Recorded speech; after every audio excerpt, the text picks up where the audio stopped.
Someone you trusted completely used the trust like a weapon, not a stranger, someone you called a brother. I gave a man access to my plans, my vision, my real thoughts. When the moment came, he did not hesitate. He did not stab me in the back. He smiled at my face while quietly rearranging the entire board. By the time I saw it, the damage was permanent. That did not make me bitter. It made me awake. Today I'm going to teach you 7 tricks from Machiavelli's playbook that will make you see the world differently. Let's dive in. Trick 1. Your goodness is a map. Stop handing it out.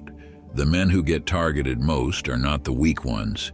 They are the good ones, the consistent ones, the fair ones. And that consistency is exactly what makes them the easiest targets in the room. When you are a genuinely good man, you carry invisible expectations everywhere. You expect honesty to be returned. You expect agreements to hold. Those expectations are not weaknesses in your character. They are weapons in someone else's hand. The moment someone figures out that you give the benefit of the doubt, that you hesitate before pushing back, that you choose harmony over confrontation, they do not need to be stronger than you. They only need to understand you better than you understand them. Machiavelli watched this in Renaissance Italy, where the person smiling at you across the table was often the same person planning your removal before dinner ended. He wrote that men are so gullible, so caught up in immediate concerns, that a man who studies your patterns will always find the opening he needs. Dirty players do not attack strength, they attack patterns. They map your hesitations, your instinct to smooth things over, your thresholds for confrontation. Each step is small enough that naming it out loud feels dramatic. So you say nothing, you adjust, and they take note. Stop being completely readable. You do not owe your patterns to people who are studying them. The moment something about you cannot be fully calculated, the dynamic shifts. Not because you became dangerous, because you became unknown, and unknown men are expensive to move. Trick 2. The most dangerous man in the room is never the loudest. Machiavelli wrote that every ruler must embody 2 animals, the lion and the fox. The lion scares off the wolves. The fox sees the traps before stepping into them. Most men only develop the lion. They want to be seen as strong at all times, and that visibility costs them everything. When someone underestimates you, they open. They talk freely. They reveal priorities they normally guard. They show you exactly how they think when they believe they are the sharper person in the room. All of that is intelligence, collected without a single aggressive move. The impatient man gives himself away immediately. His ego cannot survive being underestimated. The patient man understands that early recognition closes doors, and closed doors stop the flow of information. Show enough to be taken seriously. Withhold enough to remain dangerous. Trick 3. Every explanation is a slow surrender. Every time you over-explain a decision, justify a choice, walk someone through your reasoning, you are not building understanding.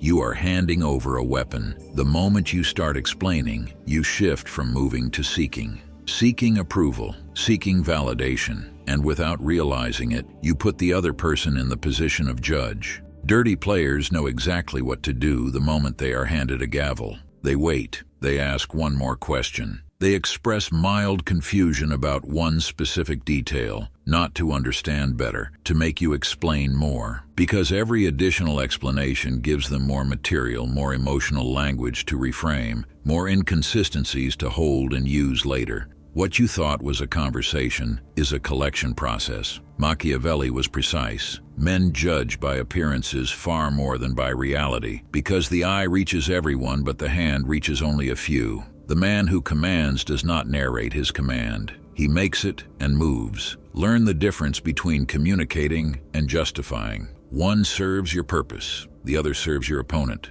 Trick 4. You were never attacked, you were positioned.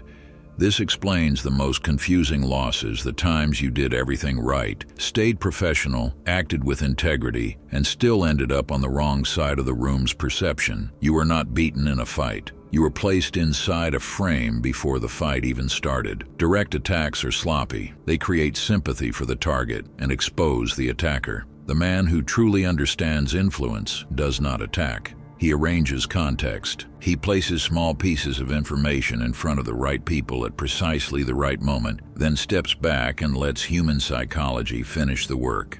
You do not need to call someone unreliable. You only need to mention their delays, framed as concern, at the exact moment their superior was already frustrated. The contrast does the work for you. None of this looks like an attack. None of it can be named or confronted. Once you see the architecture, stop performing the role written for you. A frame without a reaction cannot sustain itself. Trick 5. Fairness only works when both sides agree to it. Consider Daniel, top performer, known for honesty, no politics, shared credit. He had a quiet agreement with his team. Everyone plays straight. He honored it for 3 years. What he never noticed was that one colleague had stopped honoring it 18 months in. Every time Daniel maintained the standard unilaterally, that man read it as permission to take one more step. Daniel kept waiting for things to balance out. They never did. Machiavelli was not against fairness. He was honest about when it stops working. The moment one side quietly abandons the standard while the other keeps faithfully applying it, fairness stops being a principle. It becomes a leash. He wrote that men must be either handled well or eliminated entirely, because small injuries do not remove a man's ability to strike back. They only sharpen his desire to do so. Accuracy means reading the environment as it actually is. When certain behavior reaches you without consequence, attach a cost to it. Not dramatic, just enough that the calculation changes. People who ignore principles respond to prices. Once the price exists, behavior changes. Not because anyone developed integrity, because the math changed. Stop waiting for the game to become fair. Start playing the game in front of you. Trick 6. Silence is a weapon most men never pick up. Machiavelli watched urgency destroy positions that should never have been lost. Intelligent men revealed every card they held, not because they were forced to, but because the discomfort of waiting became heavier than the cost of speaking, and the men across from them said nothing. They simply waited and collected everything the silence produced. Dirty players manufacture urgency, quick answers, artificial deadlines. The window's closing, the moment is disappearing. Decide right now. Because urgency benefits them, stillness benefits you. When you delay deliberately, you break the rhythm the entire approach was built around. They pushed. You did not respond. Now they are waiting. And waiting creates in them exactly the pressure they tried to place in you. Their follow-up reveals how invested they actually are. Their tone shift shows how badly they need resolution. Respond when you are ready, not when the pressure tells you to. The gap between those two timelines is where outcomes are decided. Trick 7. Make yourself too expensive to bother with.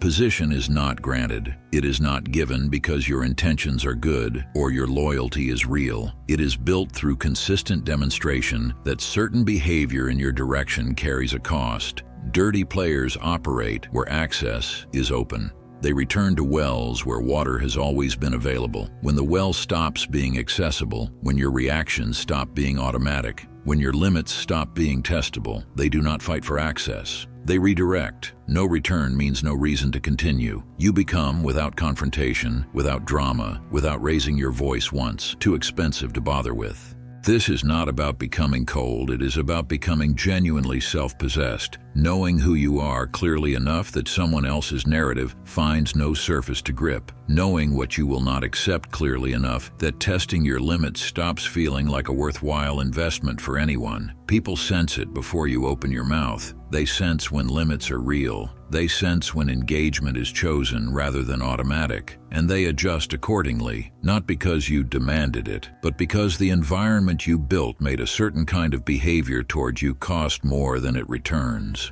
The man I called a brother showed me exactly what happens when you hand out the full map of yourself to someone quietly using it against you. The world is a chessboard, not a metaphor. The men who suffer most are not the weakest. They are the good ones who never learned the rules of the game they were already inside. Stop being naive. Learn the rules. Become someone no one can fully read. Thank you for watching. If you want more raw insights, join my free newsletter. And if you want to see more videos, hit like and subscribe. I'll see you in the next one.